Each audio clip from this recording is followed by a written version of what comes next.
Hi guys, it is a spectacularly gorgeous day here in the end times in paradise, and we are hiding out in some undisclosed location on the Nevada-California border on this beautiful fall day. It is Wednesday, October 25th, 2017, but we're going over to Frankfurt, Germany today, where I am absolutely thrilled and honored, guys, to introduce a fellow who I've been listening to for years, but I just learned was a fellow doomsday prophet, and this is Bill Gaede.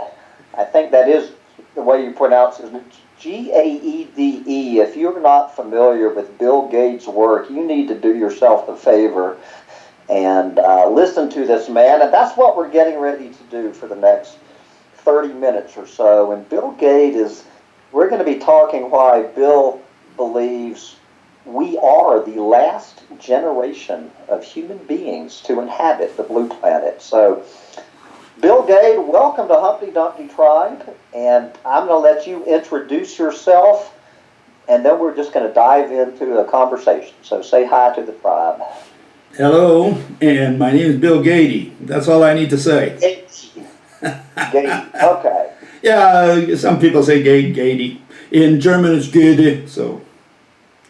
So give us, as I say, I have no idea how to introduce this man. It could take 30 minutes just to introduce him. So introduce yourself in 60 seconds.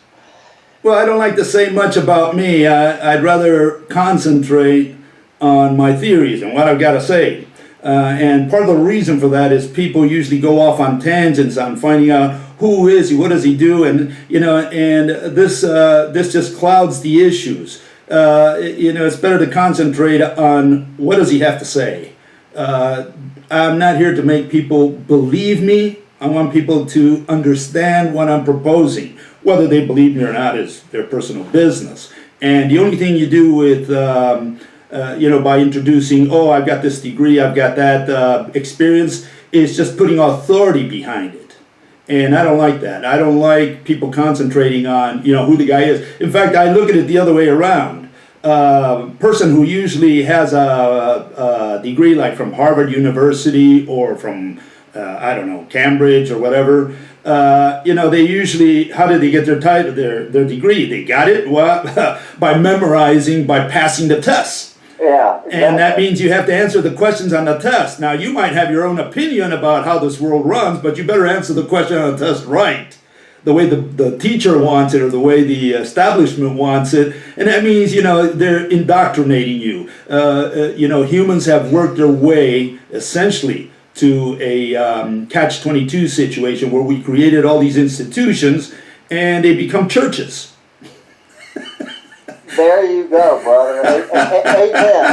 Amen. So now, so you can just look up Bill and get his whole wild resume, which I would love to get into, and we could blast off. Yeah, you can research that later. But what I want to talk about with Bill today is this paper that an alert tribes member sent to me that he wrote a couple of years ago, talking about why Bill believes that we are the last generation of humans on this planet. I never knew that Bill was a fellow doomsday prophet until I read this, and I was a little bit taken aback.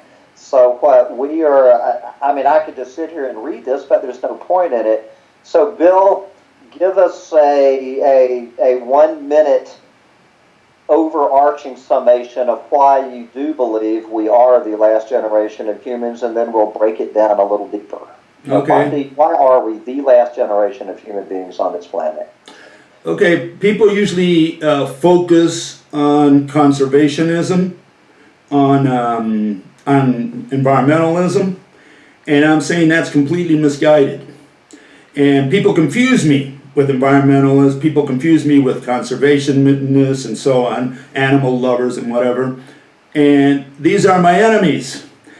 I say we're going to, the end of man is going to come very soon, relatively very soon. Probably we're all going to see it here, maybe in a few months, in a few years, handful of years. And what I'm saying is it has to do with economics. It has nothing to do with environment. It has to do with economics. That's the bottom line. And then we can go into more detail. But I want people to focus on economics and not about, we're climate change, it's the polar caps are melting, it's got nothing to do with that. Okay, now, Bill, I know you're probably sorry to hear this yourself, and I know that my fellow I'm not going to sit here and debate or argue with this man. I would lose, okay? I'm not about to act like I could get into a battle of wits with this gentleman in front of me. So I'm going to exercise a rare ham-bun restraint and try to keep my mouth shut. And we're going to, what I call the economic end of this is I call it the shallow end of the doomsday prophecy pool. So we're going to swim around in this end. So give me, what is your vision? So you already said, did I hear you say we could see this in a matter of months? Well, when we talk about months, that's a lot. I'm not an astrologer. I cannot tell people when it's going to happen. I have my ideas, my estimates, but again, those are my opinions only. I don't like to concentrate on when. I'm just going to tell people what I think is going to happen. In other words, how the process, the mechanism of a mass extinction. That's what I like to concentrate on. What is your grisly picture of our near-term future as a global industrial economy? What is it that's going to bring this son of a bitch down once and for all? The global economy cannot grow eternally. And part of the reason for that is that the population cannot grow eternally. In fact, since 1963, the birth rate, the global birth rate, right? Because people say, oh, the Africans are spitting out kids. No. The global birth rate has been dropping steadily. And steadily is a very important word there. We were growing at 2.3% population-wise, right, globally. In 1963, we're only growing at 1% today, and by the year 2050, it is predicted that we're going to grow at 0%. There's going to be no population growth. So the population curve for the world is asymptotic. It's It's curving in such a way that it's concave, right? And that means that we're going to level off at some point, and population is not going to grow anymore. Now, what's the problem with that? That just in general terms, economics is based on demand, and if you don't have population demanding, you have no economics. There's a famous book, and just the title says it all: "Grow or Die." And if we don't grow, we're going to die. Now, that's in general terms, but you know what I like to do is first put it in the right context, because people say, well, what is he talking about, you know? And how does this fit into science? I define science as rational explanations.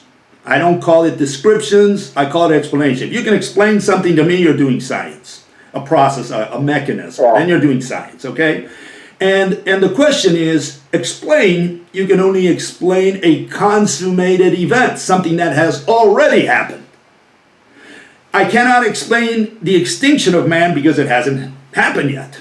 So you say, so you can just give us your best guess. Right, but but then the question is, how do we fit this into science if science is about explaining rationally, and there's nothing to explain because humans haven't died, it hasn't happened yet? What is there to explain? How do we fit this into science? Okay, that's the first issue. We have to put it in the right context. And what I'm saying here is that we have to find out what the mechanism is of extinction, of a mass extinction, specifically in this case, because that's the one I'm proposing for man. We figure out how mass extinctions occurred in the past. If we can figure that out, we project that onto man and say, well, what if this happened to humans? Do we have a way of avoiding that same mechanism, that same process? And if we can't, then we have the mechanism of extinction for man. That's the general thing that I'm trying to do here, okay? That's the context. So what have you come up with? I'm sorry? So what have you come up with? Okay, if you go into the internet and read books out there, you'll find out, for example, the most important or the most popular extinction is that of the dinosaurs. They're not around anymore, and they were these big monsters, and so they're very popular, right? And the number one theory, of course, most people know is the asteroid theory. I'll call it a theory, asteroid theory. Asteroid falls to Earth, kills the animals, and there's all these subsequent phenomena that happen on the planet, and kills the animals all over the planet, all the dinosaurs, right? That's number one theory. If you go to the Permian, I'm sorry? Do you buy that one or don't buy that theory? No, of course not. If you go to the Permian, they say it was volcanoes. And if you go to the Ordovician, farther back in time, they say it was a supernova. Those are the most popular theories. There are other theories out there, okay, but those are the most popular theories. And I'm saying it's all nonsense. First, because extinction has nothing to do with the environment or climate change or any of those things. What does it have to do with? And in order to get a feel for this, in order to understand, again, I'm not here to convince anyone. I'm not trying to sell anything from door to door. I'm just trying to get people to understand what the theory is. And so I begin like this. I'm saying if we were standing at the Cambrian, 540 plus million years ago, right? We were standing at the Cambrian and we look forward.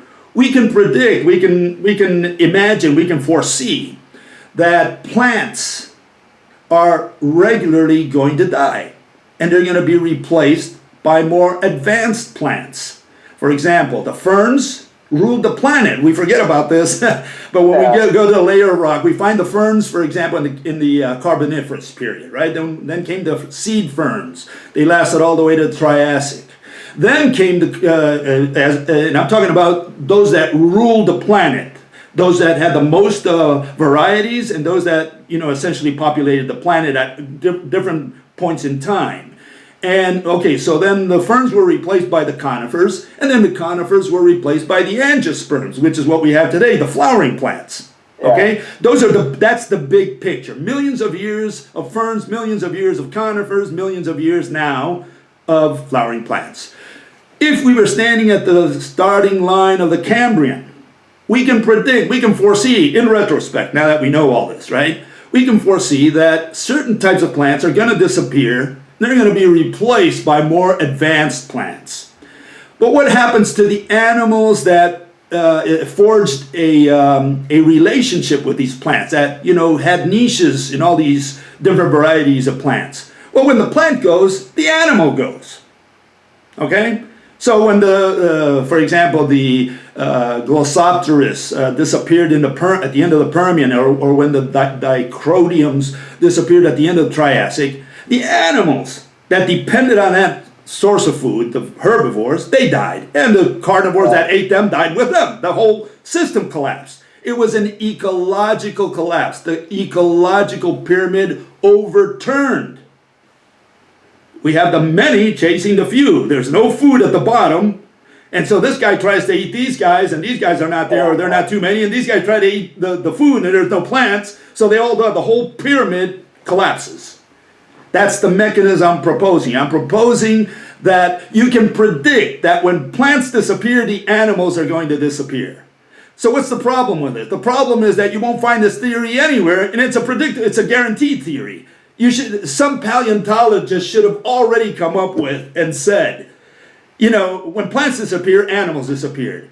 But they're all looking for asteroids. They're looking for causes, some trigger. They're saying it was a volcano. No, it was an asteroid. They're looking, or a supernova. They're looking for catastrophic agents when they don't need a catastrophic agent to show that plants are regularly going to be disappearing and they're going to be replaced by new plants. And when that happens, you have a mass extinction. Do you get the idea? let's move this up to 2017 and go from dinosaurs to Homo sapiens. Okay, and, now I generally grasp your. You see what I'm saying? I want you to understand the theory. I'm not saying I'm buying it 100%, Bill, but No, why not? Fight with me. Argue with me. Argue with me. Let's bump this up. So how do you Okay. take this ecological overturn and move it into an economic overturn, I guess is what you're seeing in the near future for our own species. And that's what I want to concentrate on. Well, let's there's one little detail because I said economics, right? I mentioned the word economics, and people think that economics only has to do with man. And that's not true. All animals do economics. Every species on planet Earth that ever existed did economics. What is economics? Economics is the management of resources. And every animal manages resources, specifically one resource, food. Yeah. There's no animal that does not manage food. Well, if they don't manage it, they starve to death. Right? They're extinct. They go extinct, right? So the issue is all animals had economics. Now what happened? The natural economics, the economics of a hunter-gatherer, like, say T-Rex, he was a hunter. All he did was kill some animal, eat them, and that's it. That's how he managed, his economics, right? And the herbivore, say a Triceratops, he ate, cycads, and that was his economics. And, of course, when the plants disappear, there's nothing more to manage, the economics collapses. Their economic system collapses. And I'm saying that same thing is going to occur to man, first. And second, I'm saying he can't avoid it. There's no way, all his intelligence cannot help him in what's coming. There's no way to avoid this. It's guaranteed that it will happen. There's nothing you can do about it. That's what I'm going to argue, okay? So what I'm saying is what? We have man. And we used to be hunter-gatherers just like everybody else. But then we went to a little more sophistication. We started having agriculture. After agriculture, we moved on to manufacturing. We started producing food in great quantities. Population increased.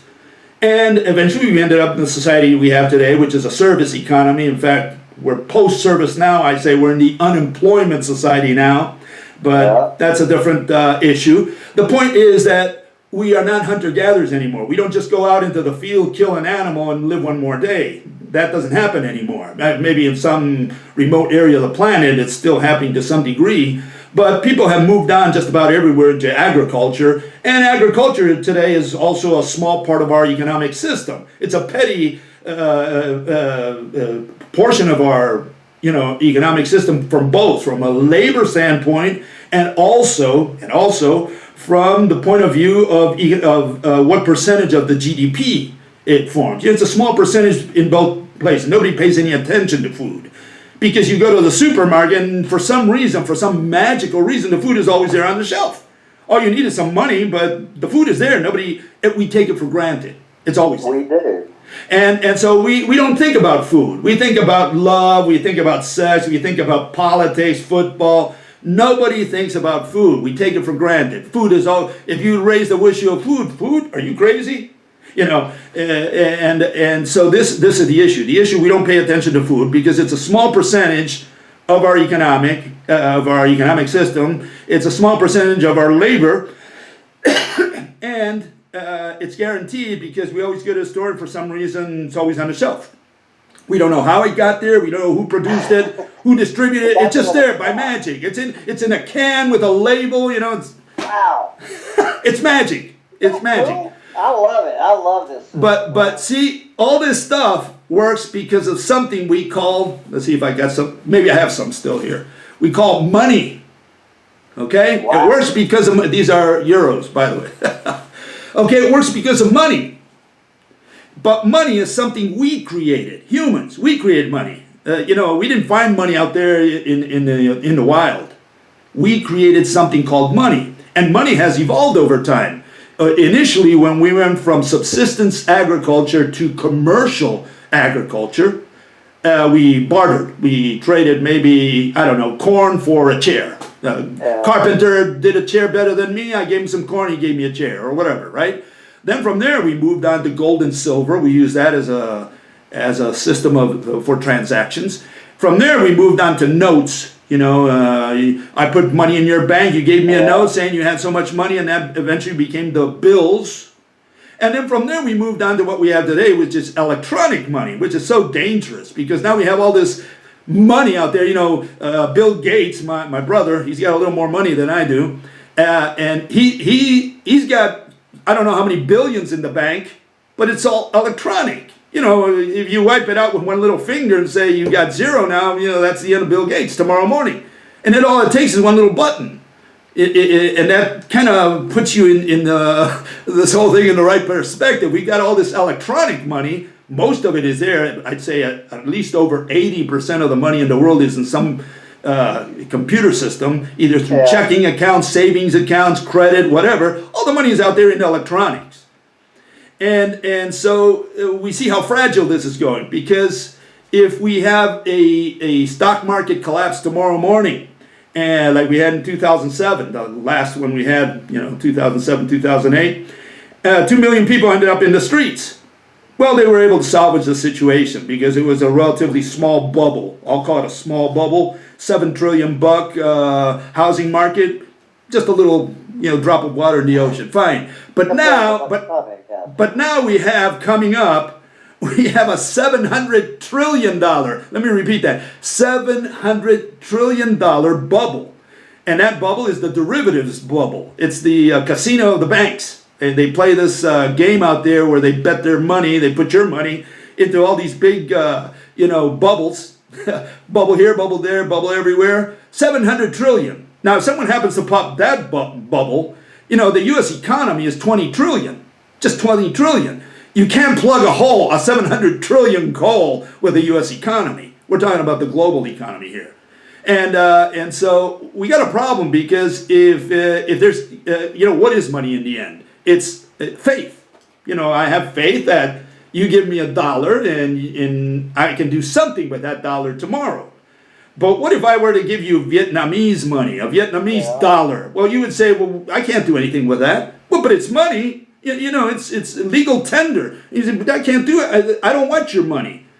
It has no value for me. So it gives you an idea that all money is not money. It's whatever you have faith in. You have faith in the dollar, in God we trust. Okay, so we trust each other, right? Because you give me the dollar and I know I can use it tomorrow. But what happens if we become atheists all of a sudden and nobody believes in money? Now we have a problem because now you give me your money and I don't accept it. And now we have a problem because now we have no more transactions, okay? And you say, well, is that possible? Is it possible for us to lose faith in money? Is it possible for the whole global system to collapse, the money system to collapse, the financial system to collapse? Well, one is the derivatives market, but then you have the other issue of growth. The world is growing at a very small pace now, and much of that growth is happening in China. China is still growing at 6%.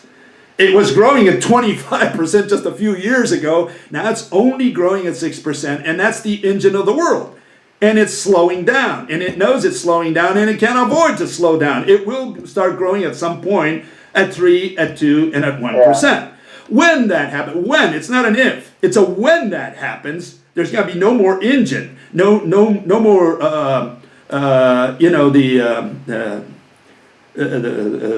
the one that runs the train. What is it? The caboose.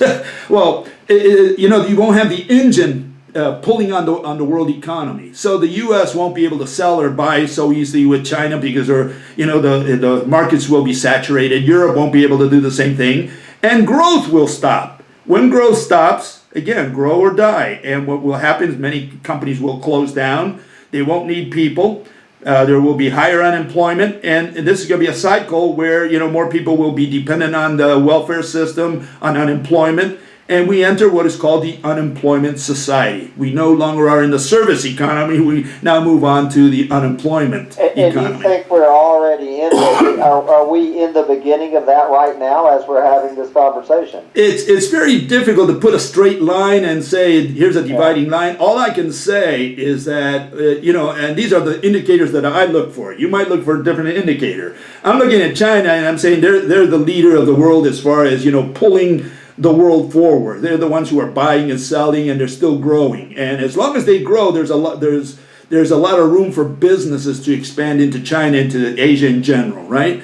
But what happens when that slows down? Well, then we have a problem, a world problem, a global problem, because all these countries, Brazil, Argentina, Russia, everybody's dealing with the Chinese. But if China doesn't grow, then, there comes a point of saturation, and that will happen. It's not an if, it's a when. It's only a when. And when that happens, we're all going to be in trouble. And I'm saying that at that point, we're going to start shutting down companies, laying people off, and, the system cannot have fewer and fewer workers maintaining more and more unemployed and welfare recipients. That's where the problem's going to be. That the economy will crash. And when that crashes, what are we saying? What does crash mean? It means that money... What's it going to look like for the average guy going to Safeway, expecting his loaf of bread and his gallon of milk? Is it just the food's not going to be there? And then... Well, no, hold it. Let's back up a little bit. Hold it. No, it's not that the food's not going to be there. We got to look at it this way. First, they have to lay you off. So they lay you off so you won't have money. What's the purpose of money? Money is to pay salaries. Money is so that you can, you work, they give you money so that you can spend it again, and it goes in this circle. But what happens when you are unemployed? Well, you break that circle. The money now doesn't go to your, now it comes from the government as a welfare check or an unemployment check or whatever. Yeah. Right? And now you can go and spend it. But again, where does that money come from? Well, it comes from the people who work. They pull 10% out of your salary and pay the guy who doesn't work. That's how it works. It's a welfare system, essentially. And you cannot have a welfare system where more people are stuck on the welfare part and fewer on the working side. At some point, that system does collapse. And what I'm saying, when it collapses, at that point, we lose faith in money. Because, at some point, you're saying, well, what is money worth? You can't keep, like the governments are doing now, just creating money. They're creating money every day. They're pumping money into the economy, millions and millions and billions and trillions.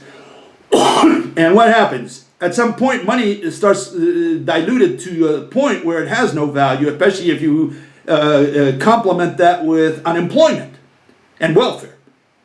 Because then the government is just producing money, extra money, valueless money, to give to the unemployed and to the welfare recipient.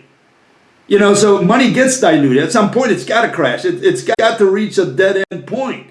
When that happens, it's going to be just a straight line. Nobody's going to, pay attention to money anymore. But when that happens, what is the incentive of a company to produce food or to distribute it to the cities? Suddenly these people have no incentive. What profit are you going to make if money is no more? It has no value. That's the issue. At some point, the economy is going to collapse. It will collapse. It's not an if, it will. And this is what people have a hard time understanding. They believe, no, money's always going to be there. No, it won't. So what's your vision of this, Bill? Is this going to be what some people call a stair step or a spiral down, or are you going to be over the cliff overnight? We're gonna spiral to the cliff. We're going to spiral to the cliff, and then it's going to be straight down.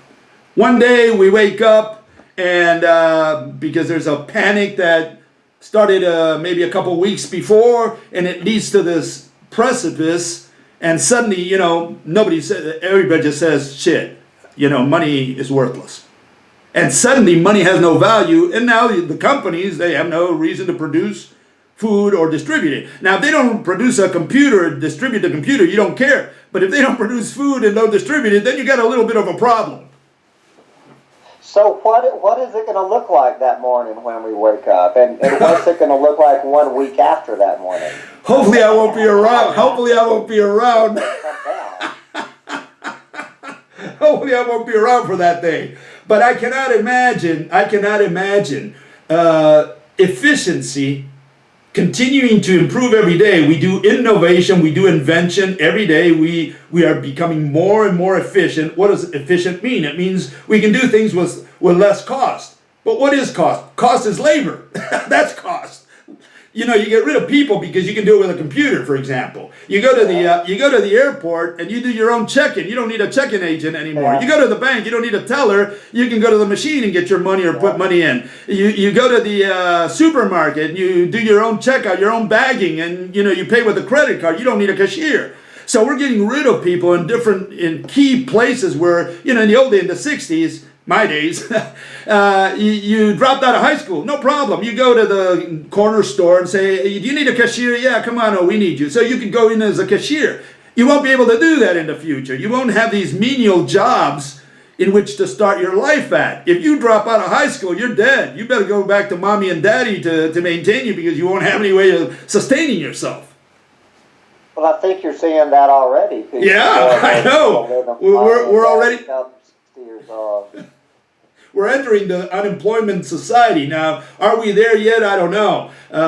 You have to remember something else. Governments fudge around with the data regarding unemployment. There's 6 different categories of unemployment. And, you got to know which one is which. Some include this, some include that, some don't include this, some don't include that. And they have these different categories. And, if we look at unemployment, a retired person, he's unemployed. We don't think of it that way. We say, no, he's retired. He's not unemployed. He's unemployed. He doesn't work, and you have to maintain him. Where's that money coming from? Is it from his savings? No. The guy who's working, they're taking money out of his paycheck, and they're giving it to the guy who's not working. We call him a retiree. But what's happening? We're having more and more older people and fewer younger people because there's a bottleneck to get into the job market, and so we have fewer people contributing to the growing list of retirees, and that's another. All these are negative trends. Not one of them is a positive trend. Okay, so I'm looking at the little abstract of your paper about why we're the last. I like this sentence. You have it described here as the gradual, inevitable, and irreversible slowing down of global economic growth conduces to a dead end for our species. That sentence doesn't sound like an overnight over the cliff. Well, you got to put it in the right perspective. There's going to be a period in which things get worse and worse. That's the spiral I'm talking about. There's going to be a spiral. There's going to be a spiral of unemployment, less spending, less consumer spending, because if you're unemployed, you can't spend money. So in general, if a greater percentage of the population is unemployed, then there's less spending, there's less consumption. And what that does is trigger a spiral opposite of what happened in the 19th century. 19th century, there were new inventions, new products, and so people worked and they got money and they spent, and so the spiral was upwards. Now we're going to go into a downward spiral where, there's more unemployment, less money to spend, less disposable income, for example, right? And so, companies won't be able to sell, like car companies are having trouble selling right now. And so they have to lay off workers, and that creates more unemployment, and just the cycle goes downward. And that spiral goes through a certain period of time until it reaches a critical point where you are in front of the precipice and you just, fall down. So are you going to play the dangerous game of putting a year on that? No, because every time I mention a year, people say, oh, but see, your prediction failed. I'm not an astrologer. I can only tell you the mechanism, and whether you buy it or not, that's, again, each individual knows whether they're going to accept the theory or not. I just want to explain what my theory is, first for the extinction of the animals in the past, and I'm saying that same mechanism is going to be applicable to man. That's how Mother Nature will apply it to man, and man has no way, with all his intelligence, with all his technology, he cannot overcome that mechanism, specifically because he has the intelligence to create technology, which is causing the problem. Because by creating technology and becoming and putting innovation into the workforce, we're making it more and more efficient. What does that mean? It means we get rid of labor. And what does that mean? We have more unemployment, more welfare. And it's a cycle. And that cycle is inevitable, and it leads to a crisis. Yeah, your last sentence, technology and intelligence are powerless to resist these. No antidote. They're not antidotes to extinction. It serves as an antidote to extinction. There are no antidote to extinction. Let me give you another, because people think that we are super powerful. We're not human. We're gods. We're eternal, and we have all this intelligence, so we're gods. And let me tell you something. We're not gods. And two things prove it to anybody who wants to look in the mirror. First, we age. We can't do anything about aging.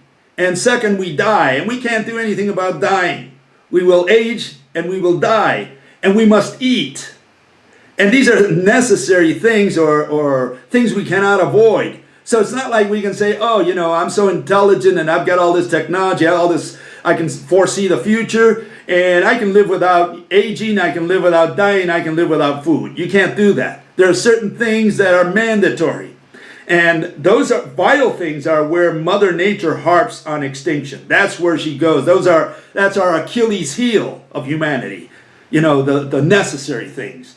But asteroids, if an asteroid doesn't come, does it mean we'll live forever? Volcano, if the volcano doesn't erupt, we live forever. If the supernova doesn't happen, we live forever? No, we will die.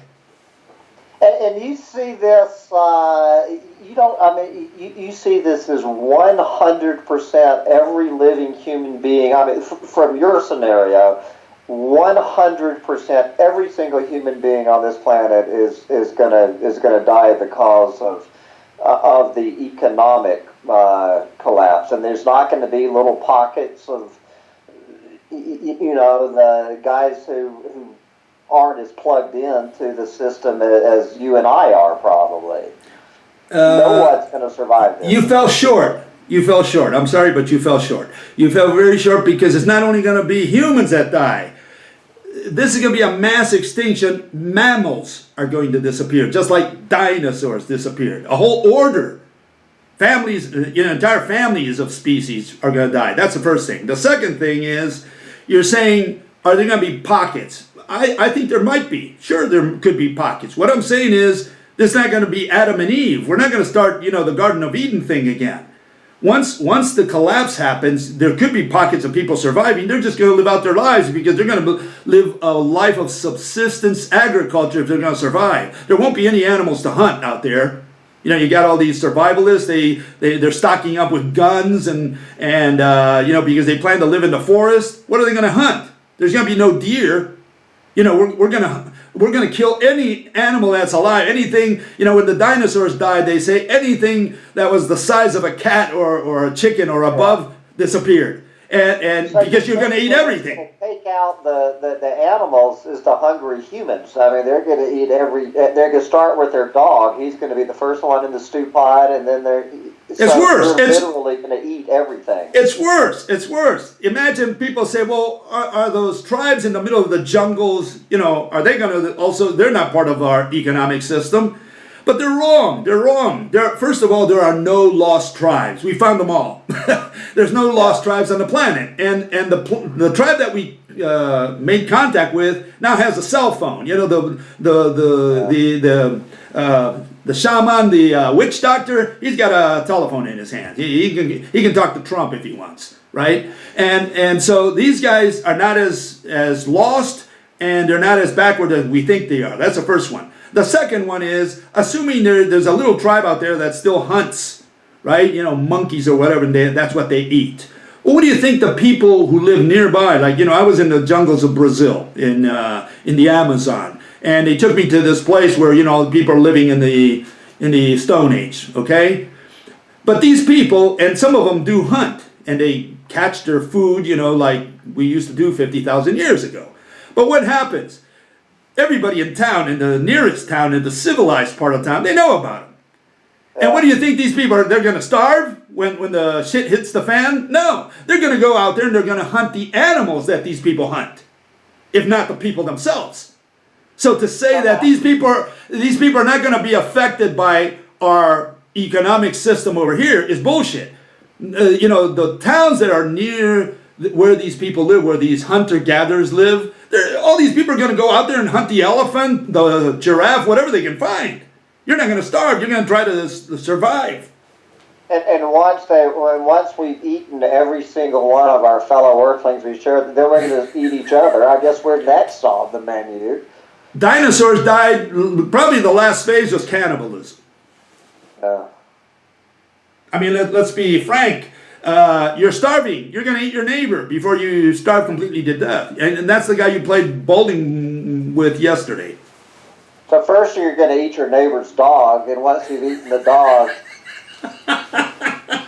then where do you go from the neighbor's dog? I mean, this isn't rocket science, right? It's not rocket science. It's human nature or animal nature. What do? We take care of number one. It's just normal. You're starving, you're going to do something about it. You can't say, it's easy to talk when you have your stomach full. But when it's empty, you do drastic things. Killing is not a problem. So you're very careful, and I knew you would be, not to put a year on it, but at the same time, you are saying we are the last generation. You mean the people alive on this planet today? There'll be a few more years of more people being born. What year is the last human going to be born on this planet? Okay, I have in my website. I do have a definition of generation, because that is a big word. Did Galileo belong to the same generation as Newton, even though they were born in the same century?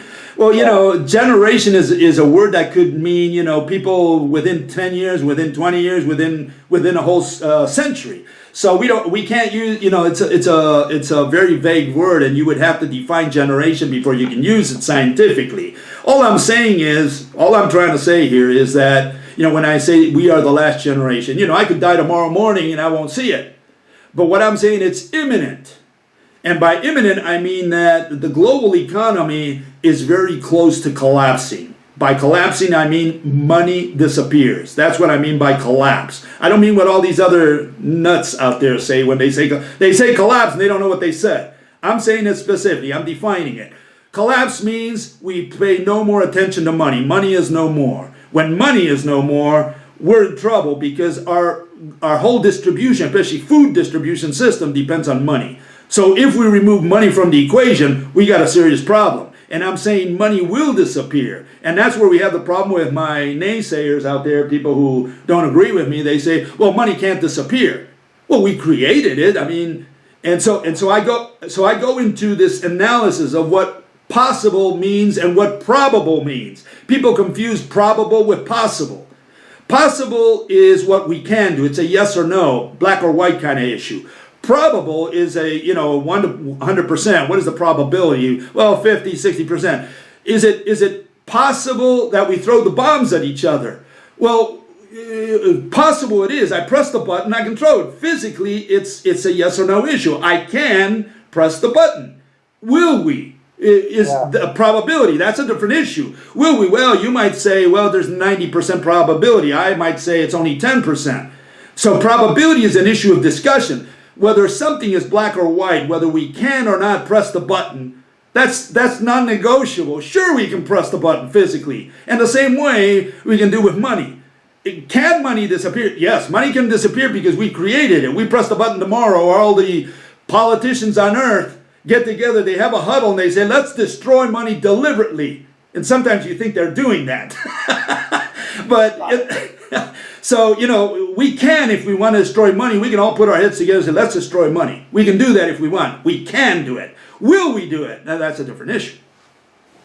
Okay, I see we're getting lower. We're already 45 minutes into this, which means I have an absolute max of 15 minutes left. I'm can't believe 45 minutes has gone by, so I always wrap up my interviews with a two-part question. I think you've already answered these two questions. I'll go over them again. I'm going to ask them again anyway. Part A of the question, at this point where we are in the spiral, is there a damn thing we as a species are going to do to turn this around? And then the final question, do you have any advice to any individual listening to this, how to live the rest of their life once they take this knowledge in? So let's start with the species. As a species, are we going to turn this train wreck around or not? Well, we can't do anything about it. We can't do anything about extinction any more than we can do anything about aging or about dying. We can't do anything about these things. We don't have we're not gods. We think we're gods. We think God designated us as the gardener in the Garden of Eden. So we say, he put all these little animals for our enjoyment, so we can eat them or whatever. No, we're not gods. We're just another animal in Eden. And we don't believe this. We've grown so arrogant with our intelligence that we think that, we're superior. Look, we have intelligence. We're the rulers of the planet, right? But we're animals. We sleep, we shit, we eat, we do everything that animals do. We have sex, So we're animals. And when we look at extinction, we have to look at the vitals. Sleeping, eating, that's where we have to look for extinction. Because that's what Mother Nature has scheduled for us. And what I'm saying is all species age, something people don't understand so easily, and all species die, and there's nothing any species can do about it. That's the first question. The second question was whether the individual can do anything. Okay, you might as well pull your head out of your ass and understand that we're fucked. Is what I hear you saying. So and you can't, and it doesn't matter. What do you do for the rest of your life from this point forward, Bill? What do you do to live out the rest of your life with this knowledge without putting a damn bullet through your head? What's your advice to people listening to this? Well, people say I'm a pessimist, and I'm not. I drink beer and I drink wine, so I can't be a pessimist. I'm a realist. If I'm on the Titanic and the Titanic is sinking, I might have illusions that I might live, but fate will determine otherwise. I'll sink with the ship, and I got to be realistic about that. And the question here is, the first thing we have to forget is about all this environmental stuff. I don't care if the ice caps are melting, or I don't care if we kill, if they're poaching animals in Africa. In fact, I recommend it. I recommend that we get rid of all the dangerous animals like lions and alligators. We have no use for them. They're killing people, and what do we need them for? To look at them, to say the variety of nature, kill them all. I don't care. So I'm not an animal lover in that sense. But we have to forget about, all these environmental things. I'm saying that we have to look at the economy, and there's nothing we can do about the economy because the system is going to reach a cul-de-sac. It's going to reach a dead end at some point, and at that point we're going to have the crisis. Now, what can the individual do? Well, the individual should do what I do. You drink beer day after day, and you'll live a great life. You have a great life day after day after. You live the moment. What exists now is what you have now. That's what you're living right now. You step out tomorrow morning and a car runs over you. You didn't have to wait for the end of the world. So live today. Don't worry about the future because there is no future. Specifically, don't worry about leaving a pristine garden for the future generations because there's going to be no future generations. Worry about yourself. Worry about number one, and live today. As long as you live today, you're okay. Oh, and there's one more thing. Sorry, there is one more thing which is very important. You can fix all the problems in the world today. Very simple. All the problem. Turn your fucking TV off. All right, brother. There you go. If you turn it off, you're going to live a happy life. But if you turn it on, you're going to worry about what's happening in Africa and what's happening in Afghanistan. What's that got to do with you? Well, it's amazing. Like every single person I interview, from all across the spectrum, and they end up with the same advice that I do too. Get out there and enjoy. Once you take this knowledge in, it really does make each and every day more special. I mean, Yeah. you get out there and enjoy Breathe it air. while you still can. Breathe fresh air. Go out. You need to hunt a deer. Just kill the deer. Don't worry about it, unless they put you in prison for doing it. But if it's allowed, go kill the deer. That's what you want to do. I mean, I don't kill deer. I don't care about killing animals. But I mean, if there's a poacher, I don't care if he kills a lion. Who cares? That's for people who are bleeding hearts, who don't understand that that's not important. We're not going to save the lions anyways. Well, as I say, I'm not going to get into a debate with you, brother. But, I know. But that's all I'm trying to do on my is I'm simply trying to get this debate going on the planet that nobody is talking about. I mean, this tiny little group of us are even having this debate. Now, as I say, you will probably get some nasty comments. I know. No, but let me tell you something. You won't find my theory, for example, in Wikipedia. You'll find idiotic theories, even though they're not published, like, egg predation, that the dinosaurs died because some animal ate their eggs or whatever. They'll come up with idiotic theories, and those they'll put in there like saying, oh, we covered that base. But a theory that says, look, plants disappear regularly and animals that ate those plants disappear with them, you won't find that. The first guy came up with that is me in those papers. And I'm not trying to brag here. I'm just trying to say this is a fact. But you won't find that in places like the Wikipedia that people consult, because, try to put it in there, and I challenge you to do that, and you'll see you won't be able to. Because they'll say, oh, where'd you get this? Well, who cares where I got it? It's a different theory, right? They won't allow it. They won't allow those theories. You won't see them on the internet. You gotta stay. You gotta look for them. You gotta come down to Humpty Dumpty tribe to find this theory. So, well, anyway. Yeah. So let's get now. After I say goodbye here on the video, I want you to hang out so we can talk a couple more minutes. Okay. For the purposes of this interview, give us your 1 minute takeaway message. If you need a 60-second soundbite to send out to probably the 1,000 people on this planet of 7.5 billion who are going to tune into this, what is your goodbye 60-second takeaway message to Humpty Dumpty tribe? Just drink beer and have fun. Have sex today, not tomorrow. Have it today. Just live life today, because there is no tomorrow. That is it. We don't know when the shit is going to hit the fan. So my only recommendation: live today. Something.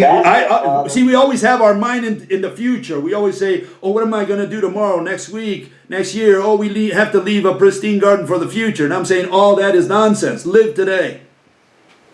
Okay, brother. And with that sage advice, we're going to wrap up this interview. So all of you bleeding hearts, animal lovers, and you wacky climate change people believing in that, and you overpopulation wackos out there thinking that overpopulation is killing this planet. Have fun with your comments. I'm sure Bill will enjoy reading your comments. And, Yeah, I'll have time. But we're going to say, get out there and enjoy it while you still can. And thank you very much, Brother Bill, for coming on board. And Okay. I hope to do it again sometime. Yeah. Bye, guys.